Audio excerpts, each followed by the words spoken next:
আসসালামু আলাইকুম ভাইয়াইন। বর্তমান আপনার তোরে আমি কিলা কইলে আপনার তোর মানে শুক্রিয়া আদায় করবো আরি। তো আমার বর্তমান ফ্যামিলির মাঝে ধরকা 58,000 মানুষ হয়ে গেছেন গিয়া আরি, ফলোয়ার্স 58,000 হয়ে গেছেন গিয়া। আপনাইতে আমারে সাপোর্ট করছেন, আমার বহুত ভালো লাগছে। আপনার তো শুক্রিয়া আমি কিতা দিয়ে আদায় করবো আমি নিজেও কইতাম পারি না। আমার দিল তো নে, আমার অন্তর তো নে, আপনার তোরে মানে আমি শুক্রিয়া আদায় করলাম। কিতার লাগি আপনার তোর বহুত, আপনাইতে আমারে আমার অন্তর তো নে আপনার তোরে আমি ভালোবাসা দিলাম।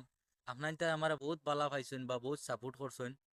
58,000 আমার বর্তমান ফলোয়ার্স আসুন আপনারা আশীর্বাদে, আপনারা সারাই আমারে জিও দিছেন, মনোযোগ করায় আর ওলা বেশি বেশি করে আগে দিন নিবার চেষ্টা করবা ইনশাল্লাহ। আর আমি যত পারি আপনার তোরে মানে নিত্য নতুন গান মানে দিবার চেষ্টা করবো ভাই। দয়া করিয়া সাপোর্ট করবা, ওলা জেলা করছই আমারে ওলা আগে দিয়ে আগে লইয়া যাইবা। আসসালামু আলাইকুম।